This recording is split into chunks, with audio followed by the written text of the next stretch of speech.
Murah kali anak gadis.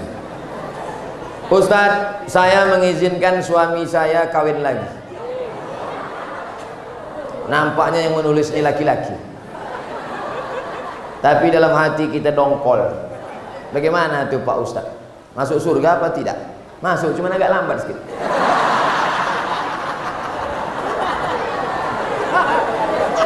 Wa ma umiru illa liya'budullaha mukhlishina lahuddin. Orang itu disuruh beramal dengan ikhlas. Nah, Bapak pandai-pandailah merayu. Adinda, maukah engkau kutunjukkan suatu amal, kalau kau laksanakan ini kau masuk surga secepat-cepatnya? Apa itu bang? Izinkan abang nikah lagi. Tak masuk pun tak apa-apa.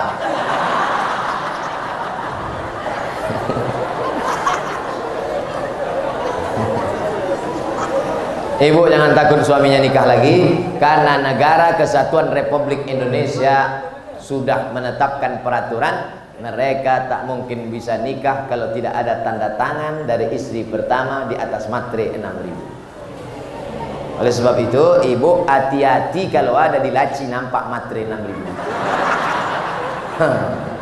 Kalau buka laci nampak matre 6.000. Apa ini bang?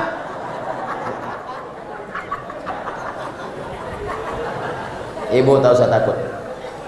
Ibu tak usah takut, tak usah sedih, tak usah cemas. Mereka ini tak ada yang berani. Udah aku tengok pucat-pucat semua muka.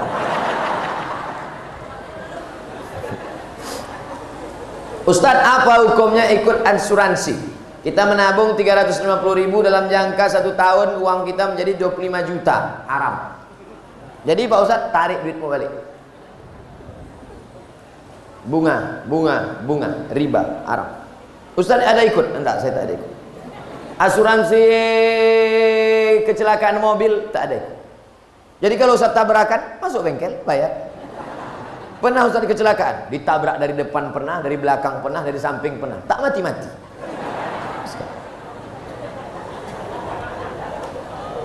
Pergi saya ceramah dari rumah sebelum subuh, kencang 120 lah. Tak nampak saya di depan itu ada box culvert, galian jembatan, karena gelap. Terbang mobil itu, berhentinya pas nabrak tiang listrik, hancur. Masuk bengkel, ditanya sama orang bengkel, Pak, ya, Bapak pakai safety belt? Enggak, lupa saya. Kok enggak mati? Mana aku tahu. Ini Pak, kalau menurut perhitungan kami orang bengkel, ini Bapak mati nih. Hancur, remuk ke dalam. Malah yang bayar pakai asuransi mati duluan. Nah, oleh sebab itu maka masalah ini adalah masalah keimanan kita kepada Allah Subhanahu wa taala. Bagaimana hukumnya mengadakan jamu laut, kenduri, nelayan dengan memotong kepala kambing, kepala kerbau untuk menghanyutkannya ke laut? Di Mesir itu harus dihanyutkan anak gadis. Karena kalau tak dihanyutkan anak gadis, air sungai Nil ditahan sama jin. Air kering. Kalau air sungai Nil kering, maka nanti gandum tak tumbuh, ikan tak datang, orang Mesir mati. Datanglah gubernur Mesir namanya Amr bin As. Kata Amr bin As, jangan kalian hanyutkan lagi anak gadis. Jangan kalian hanyutkan anak gadis di sungai Nil. Haram membunuh anak gadis untuk jin. Tak boleh. Kata orang Mesir, kalau tak kita hanyutkan anak gadis, kita mati di Mesir ini, wahai gubernur. Akhirnya Amr bin As membuat secari kertas surat. Wahai Khalifah Umar bin Khattab, tolong kau tulis, tolong kau kasih fatwa, apa hukum menghanyutkan anak gadis ke sungai Nil. Datang Umar bin Khattab, dibalasnya lah, kasih amplop. Nih, hanyutkan ke sungai Nil. Surat dari Umar bin Khattab, hanyutkan ke sungai Nil. Sebelum dihanyutkan ke sungai Nil, dibuka oleh Amr bin As. Dia mau tahu apa isinya. Min Abdillah, dari hamba Allah Umar bin Khattab, ila nahrin Nil, kepada sungai Nil. In kunta tajri min qibalillah fajri, kalau kau mengalir karena Allah, mengalirlah. Wa in kunta tajri min qibali nafsik fala tajri, kalau kau mengalir karena dirimu, tak usah kau mengalir sampai hari kiamat. Dicampakkan surat itu ke sungai Nil. Besok pagi naik air sungai Nil 16 jengkal naik ke atas. Sejak hari itu tak lagi ada tradisi menghanyutkan anak gadis di Sungai Nil. Saya sampai ke Sungai Nil, sampai hari ini Sungai Nil tak ditahan oleh jin. Jin di Indonesia seleranya agak rendah sedikit. Kambing, kerbau. Kalau di Mesir tak laku. Dikasih kerbau, tak lepel. Maka tuan-tuan guru berzikir, bertahlil untuk mengusir hantu belau jin setan ini. La ilaha illallah, la ilaha illallah, la ilaha illallah. Kalaupun dia mau kenduri, kenduri sama-sama berdoa, membaca Quran, meminta kepada Allah Subhanahu wa ta'ala, tidak meminta kepada jin, hantu dan setan. Bagaimana cara memulai dan memantapkan hati untuk berhijrah, Pak Ustaz? Saya sebetulnya udah lama mau tobat minum kamput nih, Pak Ustaz. Kenapa kau belum berhenti juga? Itulah, belum dapat momentum yang pas lagi. Nih, momentum yang pas. Kebetulan habis tablik akbar pengajian Ustaz Somad di Percut. Kebetulan pula ini ujung bulan Zulhijjah, mau masuk 1 Muharram. Sejak hari ini berhenti pakai sabu-sabu narkoba. Setuju? Sejak hari ini berhenti mabuk-mabuk, selingkuh dan buat dosa. Setuju? Setelah tekad berhenti, buang semua botol-botol minuman. Yang selingkuh buang nama-nama mantan-mantan itu, mantan 1, mantan 2, mantan 3, mantan 4, mantan 5, buang semua. Setelah itu ikut pengajian, menggabungkan diri dengan komunitas remaja masjid. Ada? Buat BKPRM, Badan Kontak Persatuan Remaja Masjid Sumatera Utara, Medan, Deli Serdang. Ikut menggabungkan diri. Jangan sendirian, karena setan mendatangi orang yang sendirian. Zuhur berjamaah, asar berjamaah, komunitas berjamaah. Jangan lagi berkawan sama mereka. Saya berkawan sama mereka untuk gaul aja, Pak Ustadz. Nanti kau mau memancing mereka, rupanya bukan tukang pancing dapat ikan, tapi tukang pancing dilarikan ikan. Kau rasa kau sudah kuat? Oh, udah kuat ini Pak Ustadz. Mancing. Iya kalau datang ikan gembung. Kalau ikan paus, oleh sebab itu maka berjamaah. Alaikum bil jamaah. Ibu-ibu yang sudah hijrah, yang sudah pakai jilbab panjang, ikut wirid Yasin. Masih ada wirid Yasin di Percut? Hari Kamis apa hari Jumat? Kamis Jumat. Mantap, ikuti, lanjutkan, teruskan. Anak-anak kecil bawa, gendong-gendong, tidur. Karena kadang anak kecil ini menangis, ibu yang sebelah marah. Alah anak kau nih, hanyutkan aja ke sungai gitu.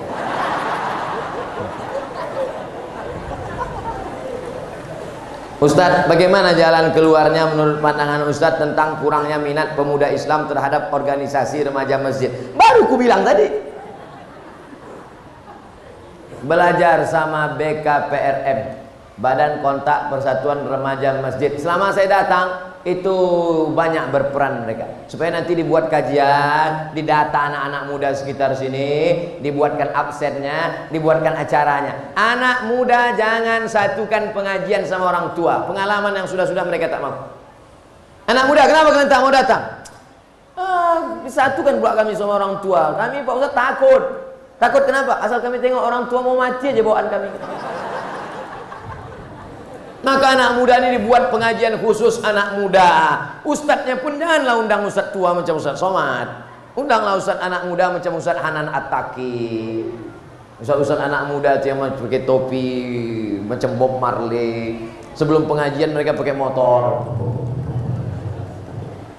pakai celana jeans, koyak-koyak, tapi di dalamnya pakai karet, celana panjang, main skateboard, main futsal, pakai audiovisual, pakai layar, nonton bareng. Nah itu, jadi anak muda tak bisa. Anak muda tak bisa dia ikut sama orang tua. Apalagi bapak-bapak itu pengajian. Judul pengajian kita malam ini adalah bagaimana menghadapi sakaratul maut. Bisa. Anak muda ini tak mau ceramah panjang-panjang. Dia pengajiannya paling lama 15 menit. Lebih banyak dialog interaktif, ngobrol. Diundang situ Pak Polisi. Bapak Ibu, Bapak jangan ikut dulu ya. Pagi hari Ahad khusus pengajian anak muda di Percut.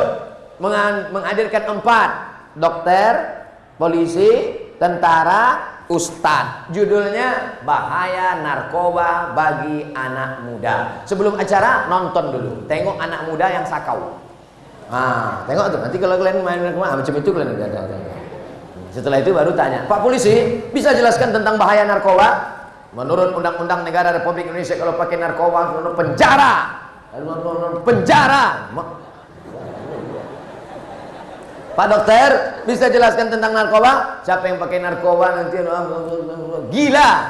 Siapa yang pakai narkoba nanti salah suntik mati. Ada yang lebih rendah lagi Pak Ustadz, bodoh. Nah, berikut ini mari kita dengarkan penjelasan dari Ustadz. Mudah-mudahan setelah Bapak polisi menjelaskan masuk penjara, dokter pula menjelaskan mati, mungkin Ustadz dapat menenangkan jiwa kita. Ustadz, apa hukum narkoba nih Pak Ustadz? Neraka jahanam. Itu hari Ahad. Hari Ahad depan buat lagi. Orang tua bapak-bapak tak ikut lagi. Hari Ahad yang kedua ini, kemarin kita sudah bahas narkoba. Ada hari Ahad ini, anak-anak remaja yang perempuan laki-laki, kita khusus praktek memandikan jenazah. Supaya mereka tahu, bapak-bapak, ibu-ibu tak perlu ikut. Karena nanti yang mau mereka mandikan ini adalah bapak-bapak dan ibu. Ini banyak kekeliruan di masjid kita. Kalau udah cerita penyelenggaraan jenazah, yang ikut atu-atu. Ngapain ikut? Kan mau dimandikan nanti. Justru yang ikut penyelenggaraan jenazah adalah anak-anakmu, anak muda, supaya kalian bisa memandikan ayah kalian. Saya ingin yang memandikan saya adalah anak saya. Karena kalau anak saya mandikan saya, tak mungkin diceritakannya aib saya, buah hati belayan jiwa saya, darah daging saya, pasti menjaga kehormatan saya. Tak mungkin dimain-mainkannya saya. Bapak-bapak yang sombong, bapak-bapak yang angkuh, anak kalian tak pandai mandikan, awas kalau kalian mati. Ini yang sombong dulu kan, katanya. Ya ambilnya sikat gigi, cucuknya ke hidung. Jadilah kalian yang sombong-sombong. Ibu yang kaya-kaya, yang angkuh-angkuh, yang sombong-sombong. Pas mandi nanti, anak ibu tak pandai mandikan. Siapa keluarga yang bisa mandikan?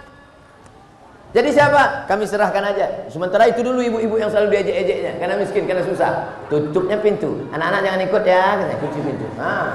Kau dulu sombong kan? Mana maksudnya? Aduh, kelentar. Makanya anak-anak kita harus diajar menyelenggarakan jenazah. Kalau sudah sakit bagaimana sakratul mautnya? Habis sakratul maut bagaimana meletakkan tangannya? Karena kalau sudah keras payah. Waktu lembut itu supaya bengkok. Karena kalau udah keras tangan gimana mau bengkokkannya? Ya kalau matinya begini. Kalau matinya begini, bagaimana membuka kainnya? Jangan sampai setelah tangan bengkok gimana membuka baju pakai gunting, tak mungkin. Bagaimana mengatasinya waktu sakit? Bagaimana kalau dia meleleh air liurnya? Bagaimana kalau keluar muntahnya? Bagaimana kotorannya? Lalu kemudian bagaimana mandikannya? Setelah mandikannya bagaimana mengkafankannya? Setelah mengkafankannya bagaimana sholatnya? Setelah menyolatnya bagaimana menguburkannya? Setelah dikuburkan bagaimana mengirim doa-doa setelah mati. Itu diajarkan pada anak-anak muda supaya dia tahu mengurus kita dan supaya dia tahu bagaimana mati. Kalau dia sudah tahu mati, menjadi rem supaya dia tidak pakai narkoba, menjadi rem supaya dia tidak berzina, menjadi rem supaya dia tidak buat dosa. Ini buat nanti kontak dengan Ustadz Iqbal Sauki yang punya kontak dengan Badan Kontak Koordinasi Persatuan Remaja Masjid Sumatera Utara. Apa hukum orang tinggal di sekitar masjid tapi tak sholat di masjid? La sholata li jaril masjid illa fil masjid. Orang yang dekat masjid tak sah sholatnya kalau tak di masjid. Hadis ini kata sebagian ulama dhaif, tak bisa dipakai untuk hukum, tapi bisa dipakai untuk fadail a'mal. Nabi kalau selesai sholat dia menengok ke belakang, dia tengok satu-satu, asyahidun fulan, asyahidun fulan, asyahidun fulan. Mana si fulan kenapa tak ke masjid? Mana si fulan kenapa tak ke masjid? Mana si fulan kenapa tak datang ke masjid? La uharriqanna alaihim buyutahum. Siapa yang tak datang ke masjid, ku bakar rumahnya. Siapa yang tak datang sholat berjamaah ke masjid, ku bakar rumahnya. Kalau hidup Nabi sekarang bertambah titik api di Deli Serdang. Saking banyaknya orang tak sholat ke masjid. Tapi alhamdulillah masjid percut penuh melimpah ruah. Mudah-mudahan sampai hari kiamat ramai masjid. Saya salah satu petugas kesehatan. Saya mau tanya apa hukumnya melakukan tindakan kepada yang bukan mahram. Yang sakit perempuan, maka dokternya mesti perempuan. Yang sakit laki-laki, maka dokternya mesti laki-laki. Kalau yang sakit laki-laki, dokter perempuan, terjadi hal-hal yang tak diinginkan. Ustaz kok tahu? Saya pernah mengalami. Saya sakit mah. Tiba-tiba keluar ini asam lambung, maka berkeringat peluh. Kalau jalan mesti pegang ke dinding. Begoyang dunianya. Dibawalah ke rumah sakit. Entah jamaah ini mau ngerjai saya, entah dulu waktu belum nikah. Dikasihnya dokter anak gadis. Dipegang dokter tulang dan jantung saya. Begitu keluar ditanya sama jamaah, gimana perasaan Pak Ustadz? Begoncang dunia nih kurasa.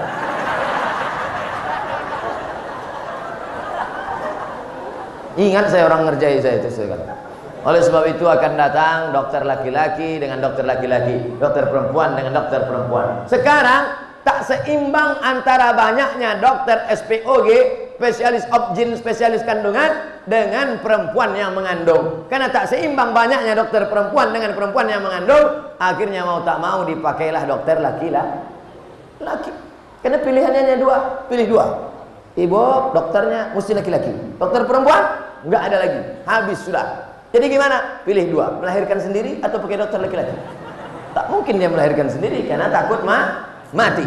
Jadi hukum asalnya dokter perempuan untuk perempuan, dokter laki-laki untuk laki-laki. Tapi kalau darurat tingkat tinggi, pilihannya dua antara mati atau dokter laki-laki, maka tak boleh pilih mati. Bang, aku hamil nih, nanti melahirkan anak masih dokter perempuan bang. Mohon maaf dek, dokter perempuan sudah habis.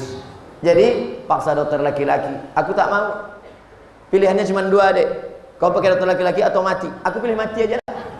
Tak boleh.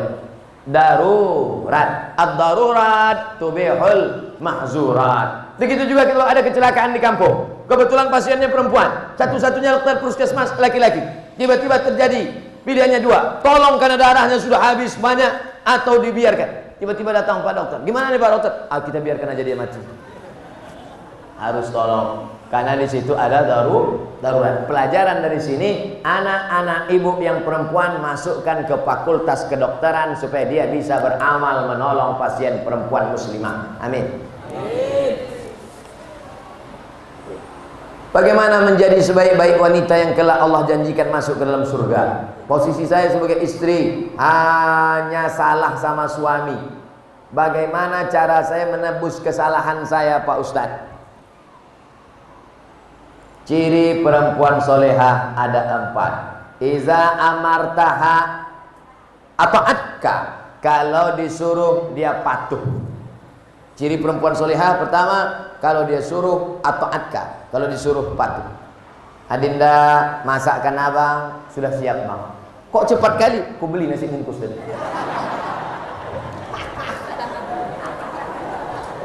Sedap kali gulai kau ni. Banyak abang tengok. Gulai apa namanya Dedek? Gulai tunjuk bang. Kau gulai tunjuk? Aku tunjuk-tunjuk aja ni.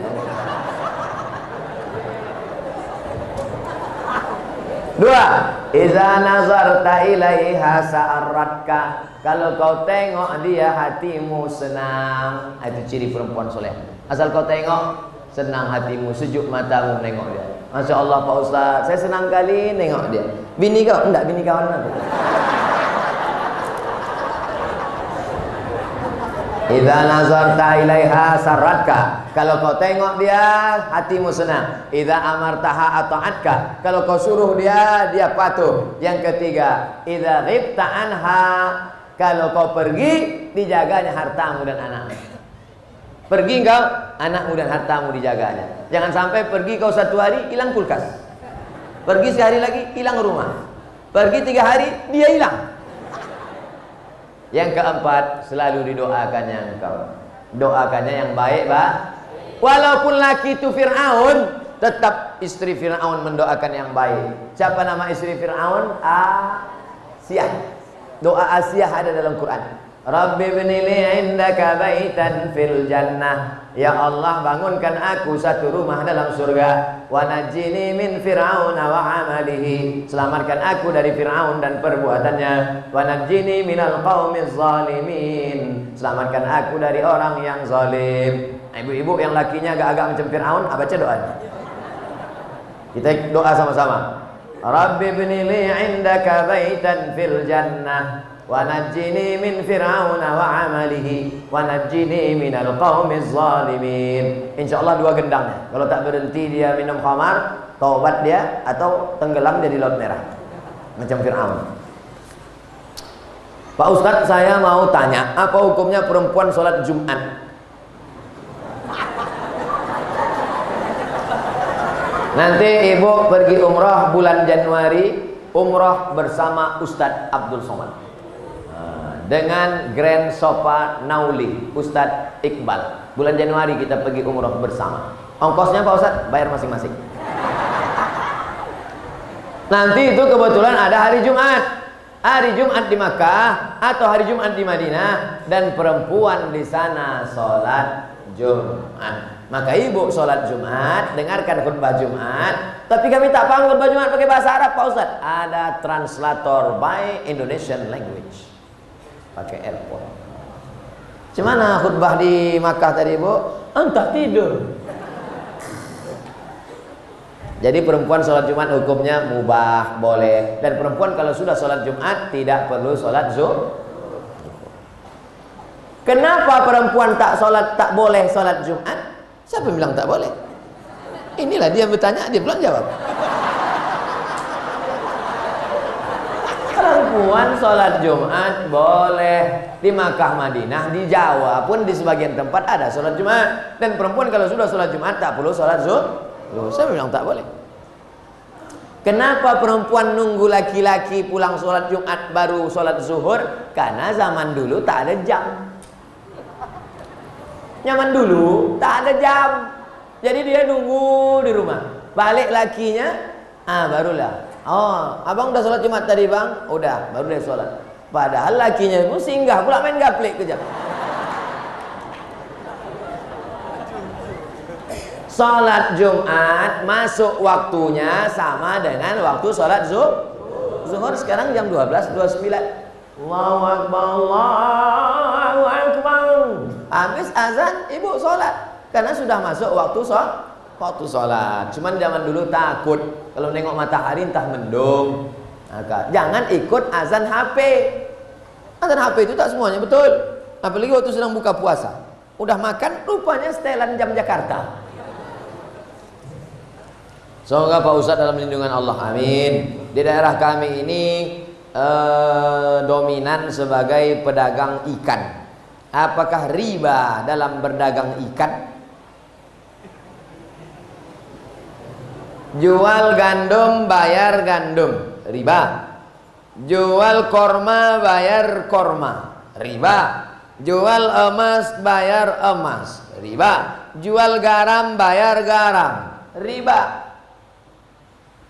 Adapun jual ikan bayar duit, tak riba. Karena di situ ada transaksi jual beli. Aku beli ikan ini sekilo 50.000 tunai, sah. Selama tak ada tipu. Bagus ikan nih, bagus. Coba tengok insangnya merah kan? Merah. Rupanya darah daging kurban. Ini lepoh-lepoh kayaknya di situ. Jelas kan? Merah. Oleh sebab itu jangan tipu. Kadang-kadang ikan ini sampai lalat pun tak mau hinggap di situ. Ada lalat tak mau hinggap di ikan karena ikan sudah disiram formalin, segar ikan. Lalat pun tak mau. Datang orang-orang kaya itu beli ikan. Wah, ini ikan bagus. Banyak orang kaya cepat mati gara-gara makan ikan formalin. Lalat pun heran. Aku aja tak mau, kalian mau kata lalat. Jangan ada tipu. Nabi masuk ke pasar, Nabi masukkan tangannya ke dalam gandum, Nabi masukkan tangannya ke dalam korma, di dalam basah di luar kering, di dalam busuk di luar bagus. Kata Nabi, "Ma hadza ya sahibat ta'am." Hei penjual, kenapa nih begini? Kata penjual, "Asabahul matar," kena hujan. Kenapa kau tutup? Kalau ku buka tak laku. Man ghasyana falaisa minna. Siapa yang menipu bukan golongan kami. Jangan kasih anak makan dari hasil tipu haram. Otaknya tak menangkap baca Quran, otaknya tak bersih. Anak yang hijau yang jujur menjadi rusak. Bukan anak itu yang jahat gara-gara kita menyuapkan yang haram. Makan nasi halal tapi diberi dari uang haram.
Saya nunggu perlu. Cara menikmati sunset. Kau harus punya HP 6 lagi GoPro. Perlu buka video 6 menit. 6 menit. Panjang lah 6 menit. Habis baterai 5%. Kak minta piring kah?